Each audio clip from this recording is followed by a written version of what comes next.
Thank you so much. Everybody, please have a seat. Have a seat. It is great to be back in Falls Church.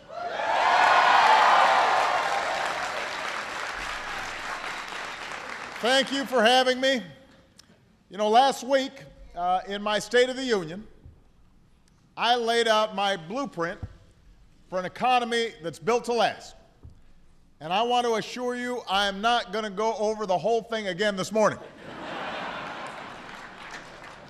That was a long speech. I'm not going to repeat the whole thing. But I do want to talk about some of the issues that I discussed last week, because the blueprint we put forward was one that focuses on restoring what have always been this country's greatest strengths: American manufacturing, American energy, skills and education for American workers so that we can compete with anybody around the world in this 21st century economy. And most importantly, the American values of fairness and responsibility. Fairness and responsibility.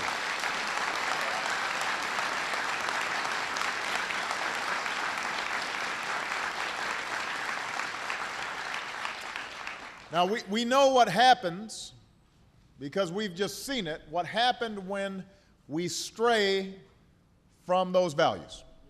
We saw what happened over the past decade when we strayed from those values, especially when it comes to the massive housing bubble that burst and hurt so many people. Millions of families who did the right and the responsible thing. Folks who shopped for a home that they could afford, secured a mortgage, made their payments each month. They were hurt badly by the irresponsible actions of other people who weren't playing by the same rules, weren't taking the same care, weren't acting as responsibly. By lenders who sold loans to people who they knew couldn't afford the mortgages,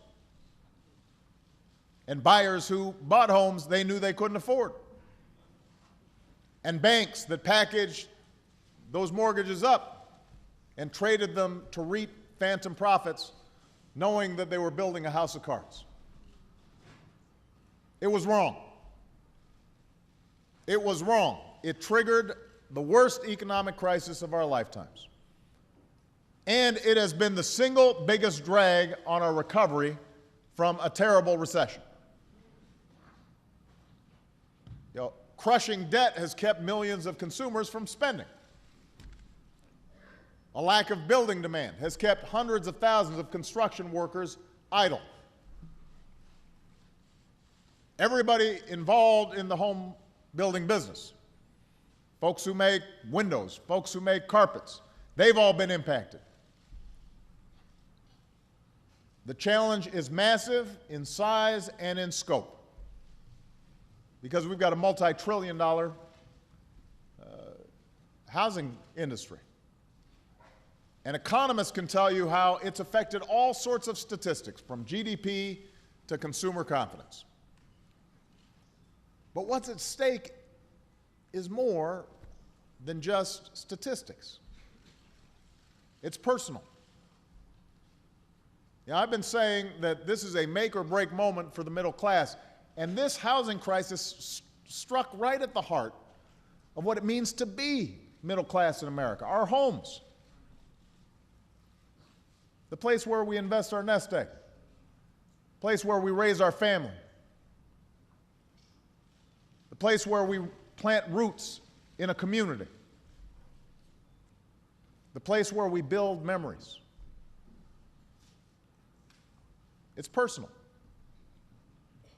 It affects so much of how people feel about their lives, about their communities, about the country, about the economy. We need to do everything in our power to repair the damage and make responsible families whole again. Everything we can.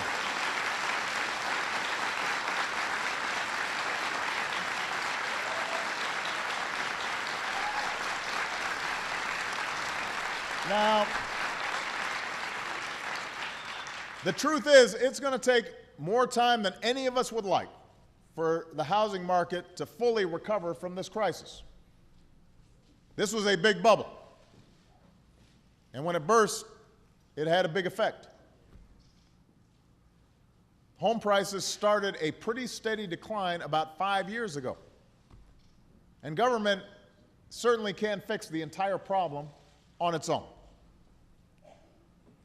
But it is wrong for anybody to suggest that the only option for struggling, responsible homeowners is to sit and wait for the housing market to hit bottom.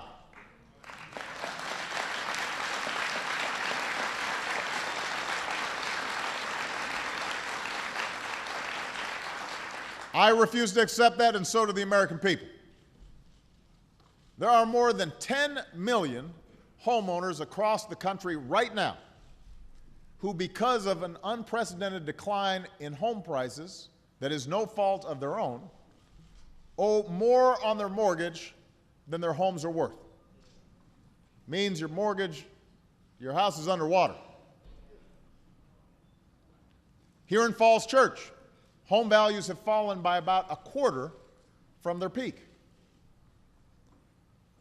In places like Las Vegas, more than half of all homeowners are underwater. More than half. So it's going to take a while for those prices to rise again. But there are actions we can take right now to provide some relief to folks who've been responsible, have done the right thing, and are making their payments on time. Already, thanks to the outstanding work in part of my Secretary of Housing and Urban Development, Sean Donovan, who's here today.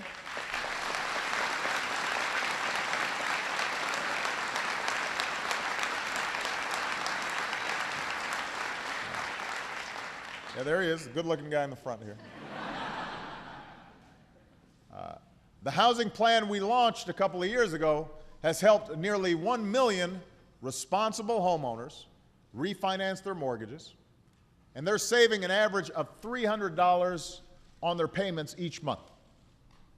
$300, which is great. But I'll be honest, the programs that we put forward haven't worked at the scale that we hoped. Not as many people have taken advantage of it as we wanted. Mortgage rates are as low as they've been in half a century. And when that happens, usually homeowners flock to refinance their mortgages. So a lot of people take advantage of it and save a lot of money. But this time, too many families haven't been able to take advantage of the low rates because falling prices locked them out of the market. They were underwater, made it more difficult for them to refinance. Then you've got all the fees involved in refinancing. And a lot of people just said, you know what, even though I'd like to be obviously cutting down my monthly payment, the banks just aren't being real encouraging. So last year, we took aggressive action that allowed more families to participate. And today, we're doing even more. This is the main reason I'm here today.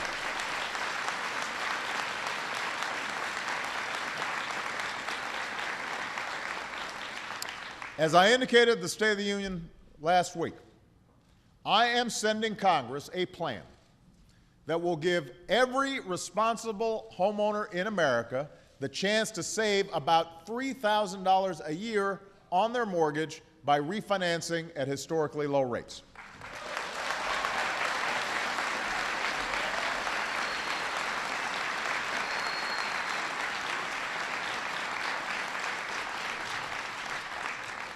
No more red tape. No more runaround from the banks. And a small fee on the largest financial institutions will make sure it doesn't add to our deficit. Now, I want to be clear, this plan, like the other actions we've taken, will not help the neighbors down the street who bought a house they couldn't afford and then walked away and left a foreclosed home behind. It's not designed for those who've acted irresponsibly, but it can help those who've acted responsibly. It's not going to help those who bought multiple homes just to speculate and flip the house and make a quick buck, but it can help those who've acted responsibly. What this plan will do is help millions of responsible homeowners who make their payments on time but find themselves trapped under falling home values or wrapped up in red tape. If you're ineligible for refinancing just because you're underwater on your mortgage, through no fault of your own, this plan changes that. You'll be able to refinance at a lower rate. You'll be able to save hundreds of dollars a month that you can put back in your pocket. Or you can choose those savings to rebuild equity in your homes, which will help most underwater homeowners come back up for air more quickly. Now, to move this part of my plan, we're going to need Congress to act.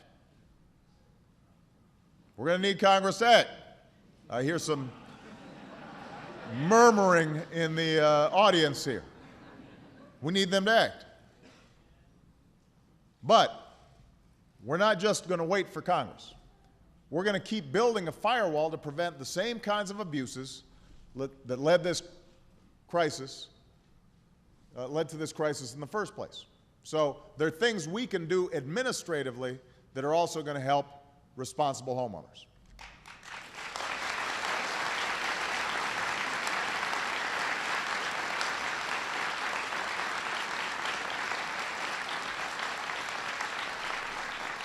Already, we've set up a special task force I asked my Attorney General to establish to investigate the kind of activity banks took when they packaged and sold risky mortgages. And that task force is ramping up its work as we speak. We're going to keep at it and hold people who broke the law accountable and help restore confidence in the market. We're going to speed assistance to homeowners. And we're going to turn the page on an era of recklessness that hurt so many hardworking Americans.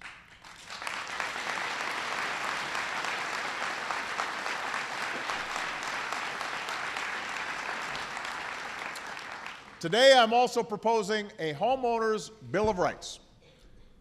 One straightforward set of common sense rules of the road that every family knows they can count on when they're shopping for a mortgage. No more hidden fees or conflicts of interest. No more getting the runaround when you call about your loan. No more fine print that you use to get families to take a deal that is not as good as the one they should have gotten. New safeguards against inappropriate foreclosures. New options to avoid foreclosure if you've fallen on hardship or a run of bad luck. And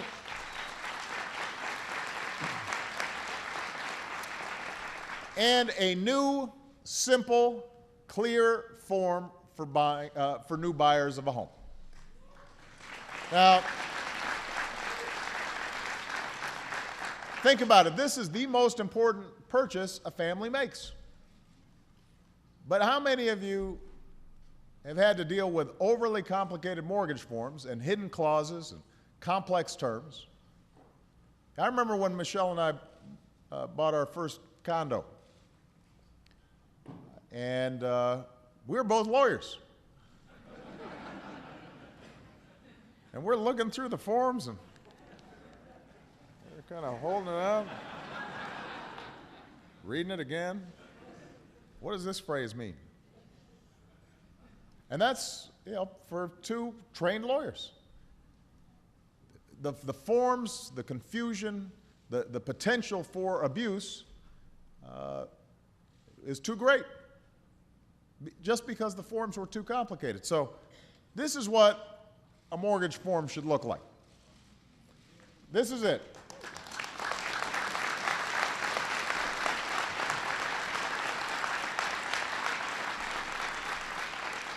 Now that our new consumer watchdog agency is finally running at full steam,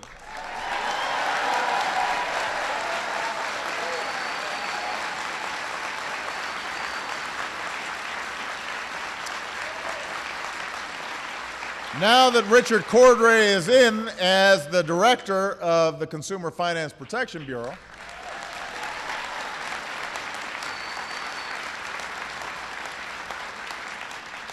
they're moving forward on important protections like this new, shorter mortgage form. Simple, not complicated. Informative, not confusing. Terms are clear. Fees are transparent. This, by the way, is what some of the folks in Congress are trying to roll back and prevent from happening. I guess they like complicated things that confuse consumers and allow them to be cheated. I prefer actions that are taken to make things simpler and easier to understand for consumers so that they can get the best deal possible, especially on the biggest single investment that most people will ever make.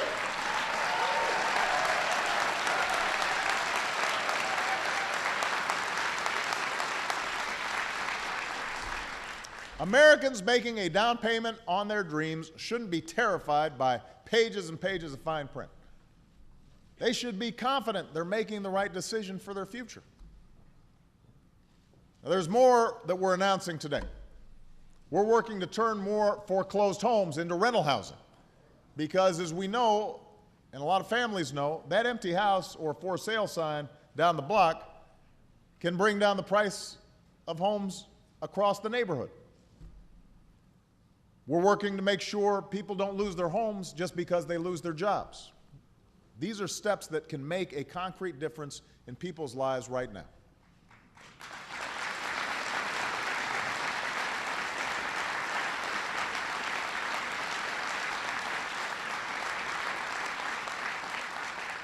Okay.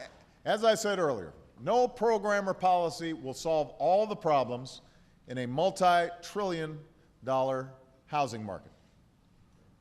The heights of the housing bubble reached before it burst, those were unsustainable. And it's going to take time to fully recover. That requires everybody to do their part. As much as our economic challenges were born of eroding home values and portfolio values, they were also born of an erosion of some old-fashioned American values. An economy that's built to last, that's on a firm foundation so that middle-class families have a sense of security and those who want to get in the middle class can make it if they're working hard, that demands responsibility from everyone. Government must take responsibility for rules that are fair and fairly enforced.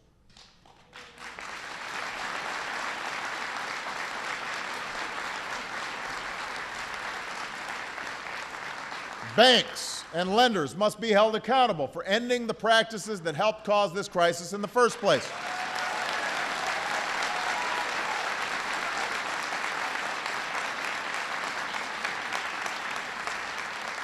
And all of us have to take responsibility for our own actions, or lack of action. So I urge Congress to act, pass this plan, help more families keep their homes, help more neighborhoods remain vibrant, help keep more dreams defended and alive. And I promise you that I'll keep doing everything I can to make the future brighter for this community, for this Commonwealth, for this country. Thank you, everybody. God bless you. God bless the United States of America. Thank you.